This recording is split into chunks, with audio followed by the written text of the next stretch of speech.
Para toda la humanidad, el 7 de mayo de 1945 quedará en la historia como el día en que el Tercer Reich se rindió. Pero para el soldado británico Sidney Baker, esa fecha fue el comienzo de una aventura horripilante que puso a prueba sus capacidades de supervivencia. Es que en aquella jornada fue derribado por guerreros nazis que se rehusaban a deponer las armas. Si bien sobrevivió a aquel brutal ataque, ese milagro no hubiera sido posible sin la valiente ayuda de un uniformado americano, quien se transformó en un auténtico hermano en las trincheras calcinadas de Europa. Juntos tuvieron que resistir no solo al indómito clima, sino también a rivales dispuestos a todo para eliminarlos. En esta nueva entrega de Historia Militar, vamos a ir más allá de las líneas enemigas para conocer un relato sorprendente. ¡Comencemos! A bordo de un avión, un grupo de soldados exhaustos regresaba a casa luego de largos meses de combate en el continente europeo. Eran tropas británicas que combatieron al Tercer Reich hasta su derrota en mayo de 1945, cuando las autoridades nazis firmaron la rendición incondicional al verse superadas en todos los flancos. La aeronave que trasladó a los uniformados viajaba de noche, cubriéndose con la negrura para pasar desapercibida, aunque ya no quedaban enemigos de los que escapar. O al menos eso creían los jóvenes que iban a bordo. De repente, un vuelo de unos pocos minutos dio un vuelco hacia el caos y la muerte.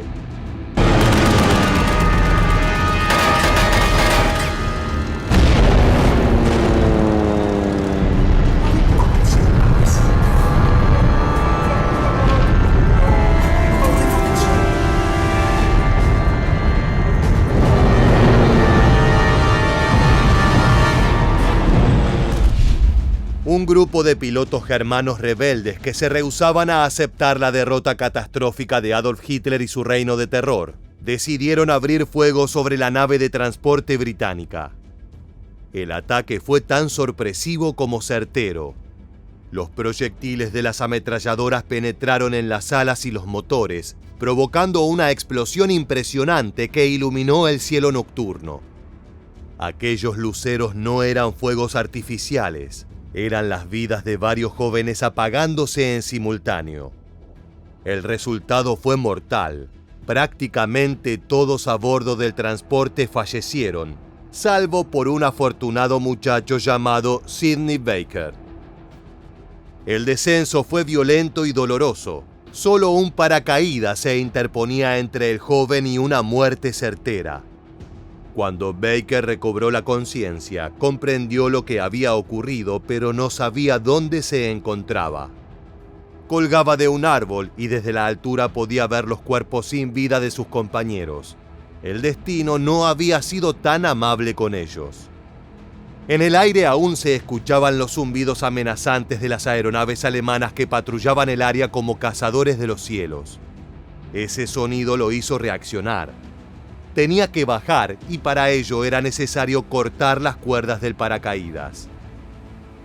La caída fue brusca, pero no había tiempo para lamentarse. Baker debía tomar su fusil y ponerse de pie. A algunos metros se escuchaba a los soldados del Reich que se aproximaban caminando hacia su posición. La Segunda Guerra Mundial podría estar acabada, pero esos perros salvajes del nazismo no iban a descansar hasta atraparlo y convertirlo en su última víctima antes de entregarse a las fuerzas aliadas. Afortunadamente, el soldado británico pudo huir sin ser detectado, pero su destino le aguardaba un giro más.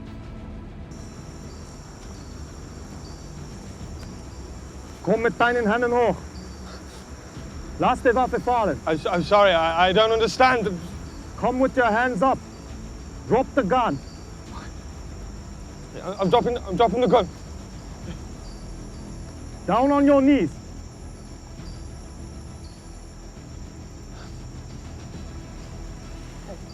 Down. Okay.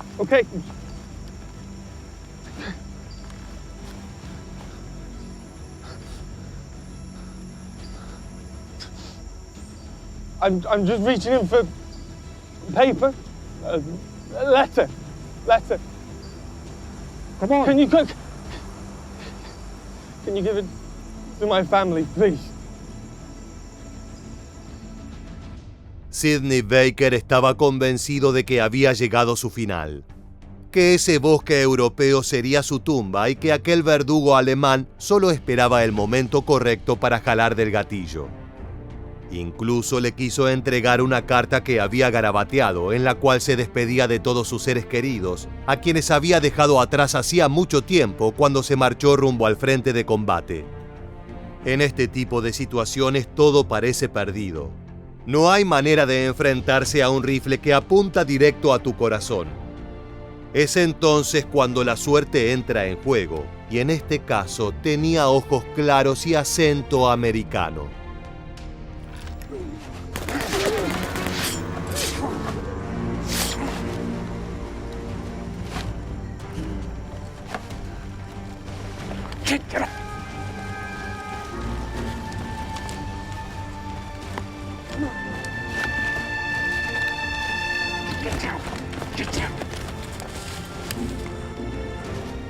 Sidney Baker y el americano corrieron hasta ocultarse detrás de unos troncos caídos que les proporcionaron cobertura y un lugar ideal para esperar a una pequeña tropilla de alemanes.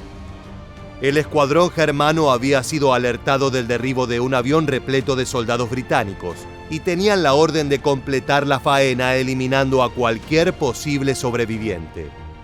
Sin embargo, el americano y Baker fueron más inteligentes. Lograron aniquilar a sus perseguidores de inmediato. Una vez que se encontraron en una relativa calma, era momento de las preguntas.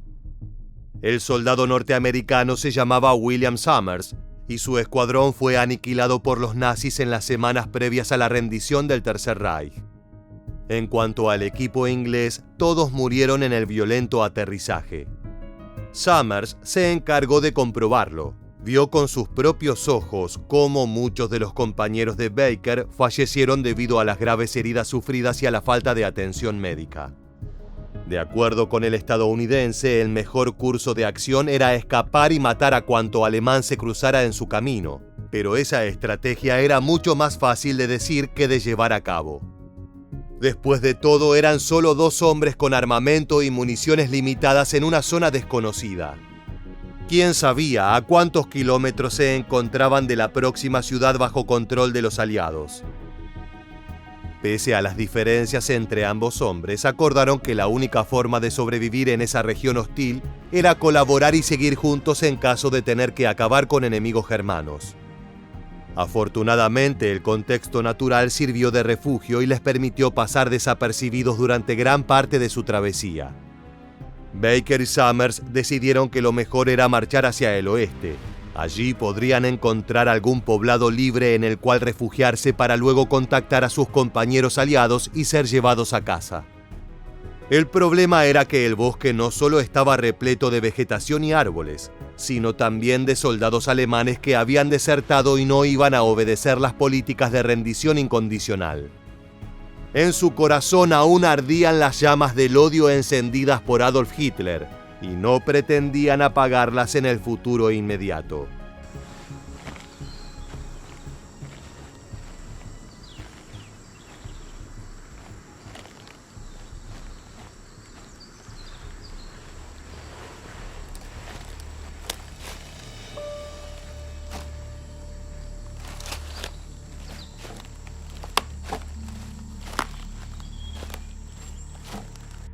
En uno de los encuentros más cercanos con la muerte, Baker y Summers se escondieron debajo de un tronco esperando que un uniformado del Reich siguiera con su camino.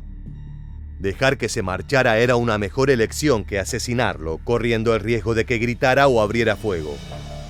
Cualquier ruido podía alertar al resto de los alemanes, y lo último que necesitaban los 2 aliados era estar rodeados por el enemigo. Lo complicado fue que al cabo de varios minutos el soldado seguía allí.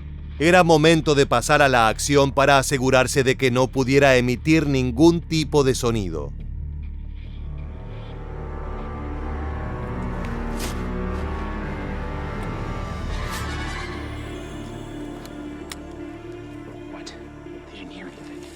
shame. You're gonna bring them right to us. Shut up and cover me.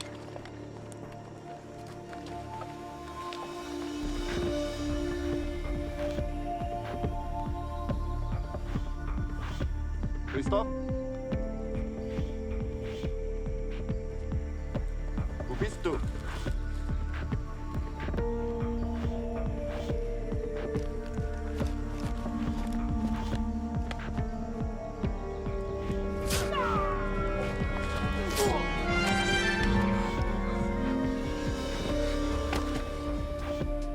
Luego de la emboscada, uno de los germanos quedó desarmado y a merced de Baker y Summers. El británico no pudo disparar. Los pedidos de misericordia de su enemigo le impidieron jalar del gatillo. Para él, una vida humana era valiosa, incluso si pertenecía a un uniformado que servía a un imperio maligno que había conquistado con brutalidad gran parte de Europa. Summers opinaba radicalmente distinto. Sus experiencias en el norte de Francia y las múltiples operaciones de alto peligro que realizó con el ejército de los Estados Unidos le inculcaron un odio encarnizado contra sus rivales. No podía ver en ellos más que la suma de todos los males y como tal debían ser eliminados. Luego de una discusión, el norteamericano se encargó él mismo de matar al nazi. Al caer la noche, los dos soldados aliados se dispusieron a descansar.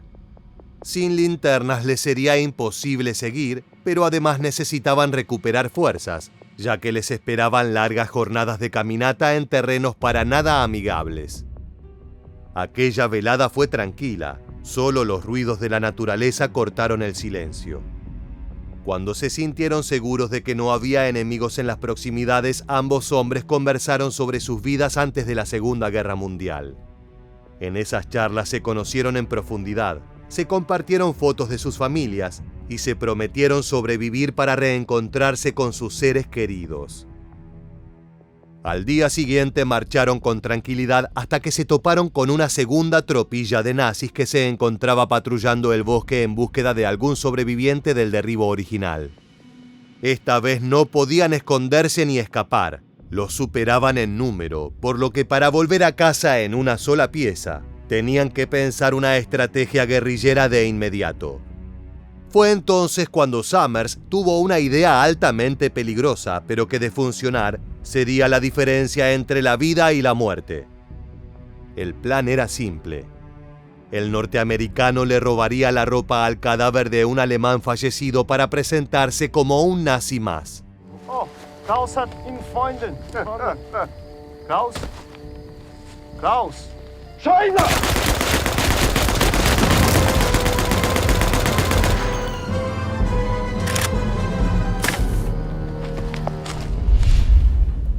Vestido como miembro de las SS, Summers se aproximó a los alemanes con Baker bajo custodia. Una vez que los germanos creyeron que se trataba de un compañero trayendo a un nuevo rehén, los dos aliados aprovecharon la guardia baja para eliminar al enemigo. Superado este desafío, los aliados continuaron huyendo. En dirección al oeste, los hombres estaban seguros que tarde o temprano se encontrarían con la frontera francesa. Después sería cuestión de tiempo hasta dar con ayuda. Sin embargo, sin direcciones claras y escondiéndose de los incesantes vuelos enemigos, Baker y Summers avanzaron muy lentamente. Luego de 2 días se toparon con un nuevo convoy de alemanes que estaba apostado en una enorme y bellísima casa antigua que había sido ocupada por las fuerzas del Reich. Los dos hombres aliados ingresaron en búsqueda de algún tipo de radio o incluso de provisiones que les permitieran extender su periodo de supervivencia. Pero en lugar de un plato de comida encontraron una bienvenida con la melodía de los rifles germanos. Baker y Summers corrieron despavoridos por el bosque. En esa oportunidad no solo eran superados numéricamente, sino que el enemigo tenía la ventaja de la sorpresa. No había táctica posible más que huir para evitar recibir un balazo en la cabeza. Al cabo de algunos minutos, el británico y el norteamericano llegaron a un claro. Ya no se escuchaban los pasos lejanos de sus perseguidores. Ahora todo era calma y un silencio profundo que solo puede encontrarse en las regiones alejadas de las grandes ciudades. Pese a la tranquilidad que cubría la superficie, rápidamente se dieron cuenta que estaban siendo observados. A pocos metros de su posición se encontraban 3 soldados alemanes que apuntaban con sus rifles, aguardando el momento adecuado para acabar con los objetivos. En situaciones como esa no hay una estrategia determinada ni un plan infalible. Solo queda entregarse al azar y dar un salto de fe esperando que sea el correcto.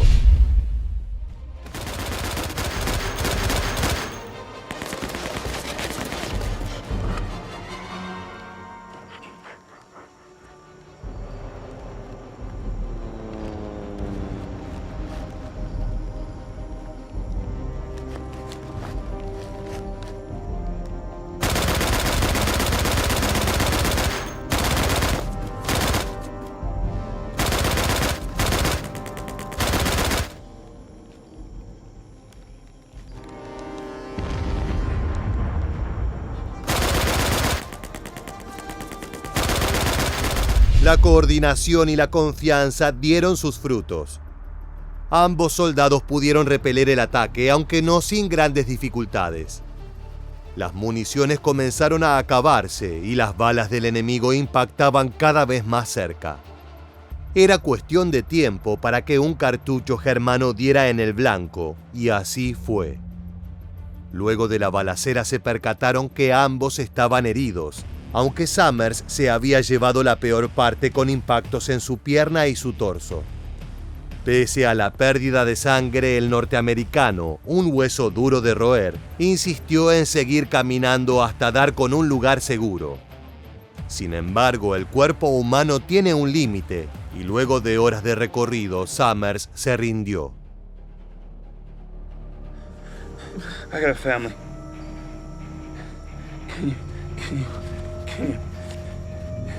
Can you get this to Sarah? Can you tell her I tried?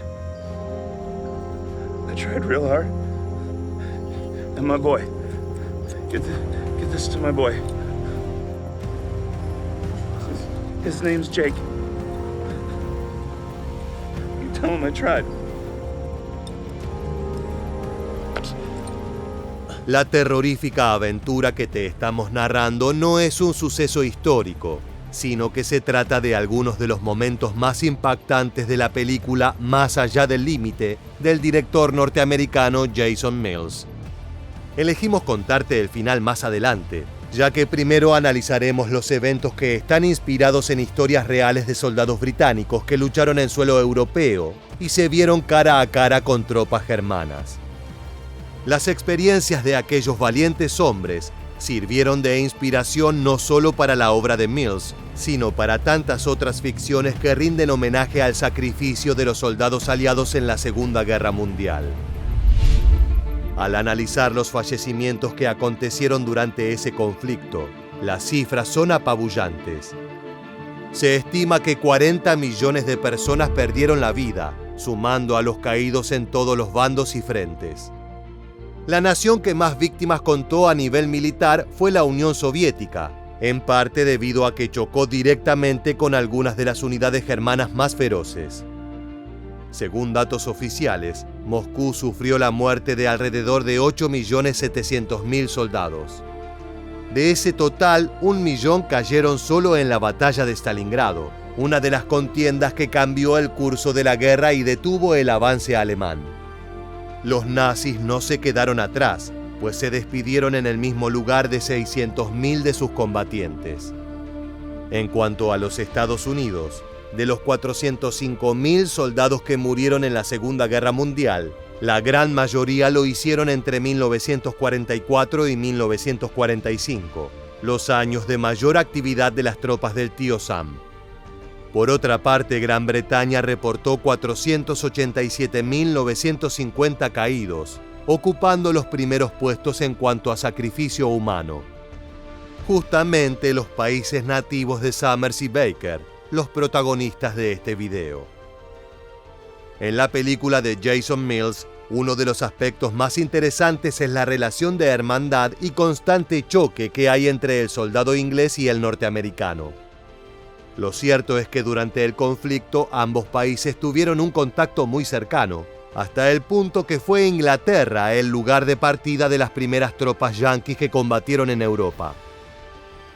El 26 de enero de 1942 pisaron suelo británico 4.000 soldados de la 34ª División de Infantería del Ejército de los Estados Unidos, llegados a Belfast después de sortear a los submarinos alemanes que dominaban el Atlántico, para pasar a la historia como el primer contingente estadounidense destinado a sumarse abiertamente a la Segunda Guerra Mundial en el teatro de operaciones europeo. Ship after ship from the New World brings to Britain fresh thousands of American soldiers to the springboard for invasion. These little islands that stood alone 3 years ago when the darkness descended upon Europe, these little islands now become the barracks, the headquarters and the advanced supply dump for the re-entry of the continent of Europe.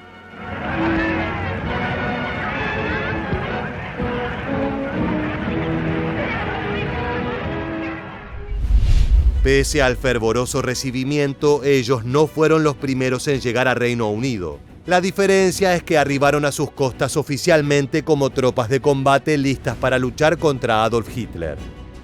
Hasta esa fecha solo se habían sumado efectivos en tareas de apoyo logístico y asesoramiento dentro del llamado Grupo Especial de Observación, antes incluso de que el 7 de diciembre de 1941 el ataque a Pearl Harbor abocara a los Estados Unidos a entrar de lleno en la Segunda Guerra Mundial. Aquellos soldados fueron recibidos con el entusiasmo de ver en ellos un extraordinario refuerzo para ganar la guerra, pero también con el recelo de quienes veían en los recién llegados una ayuda que podía desmerecer su heroica lucha frente al nazismo. Esos sentimientos encontrados, la natural fricción entre dos culturas aparentemente próximas pero muy distintas, y la coyuntura existencial de aquellos jóvenes veinteañeros asomados a un abismo que les hacía vivir cada día como si fuera el último, hicieron que la convivencia entre las nuevas tropas y la población local no siempre fuera fácil. Durante los 2 largos años que transcurrieron entre la llegada de las primeras unidades y el día D, o el desembarco masivo en las playas de Normandía, el número de soldados estadounidenses no paró de crecer. Esto continuó hasta sumar un contingente de 1,5 millones de efectivos diseminado por más de 1.000 acuartelamientos, en su mayoría establecidos en el sur de Inglaterra y frecuentemente localizados en entornos similares a los de la geografía francesa en la que tendrían que desenvolverse durante la lucha. De esta manera se prepararon para una de las estrategias más ambiciosas e importantes de la historia moderna. Este es el preámbulo a los hechos que acontecen en la película Más allá del límite. De hecho, el personaje de Summers probablemente haya participado del desembarco masivo en el norte del territorio francés, donde decenas de miles regaron su sangre para liberar al planeta del yugo nazi.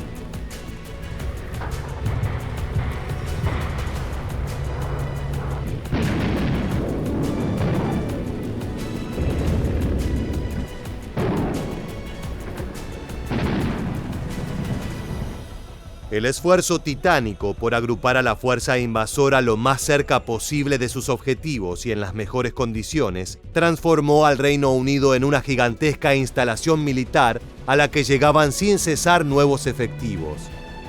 Como diría Winston Churchill, si las islas británicas no se hunden por el peso, es gracias a los globos cautivos.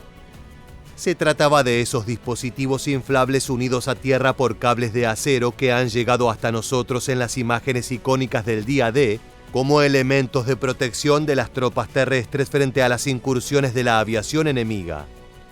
Tanto en la historia como en la ficción, la unión entre el poder bélico norteamericano y británico fue crucial para derrotar al Tercer Reich. Si bien se suele decir que la Segunda Guerra Mundial culminó en mayo de 1945 con la rendición de los nazis, tanto así que en ese mes se celebra el Día de la Victoria en Europa, el continente continuó sumido en violencia por varios meses. Fue en ese oscuro periodo de cierre en que acontecieron epopeyas increíbles como las de Baker y Summers en Más allá del límite. Ahora sí, en referencia al final de la película, en ese momento vemos al británico ya como un anciano, regresando a la tumba del hermano en armas que lo ayudó a sobrevivir al infierno. Es un recordatorio de que la guerra no la ganan solo los tanques, bombas y aviones, sino los hombres. De esta manera llegamos al final de un video cargado de muerte y violencia. Si te gusta este tipo de contenido y quieres conocer más historias impresionantes relacionadas a la Segunda Guerra Mundial, te invitamos a suscribirte y activar las notificaciones de nuestro canal. Sin más, nos despedimos hasta la próxima entrega de Historia Militar. Gracias por acompañarnos.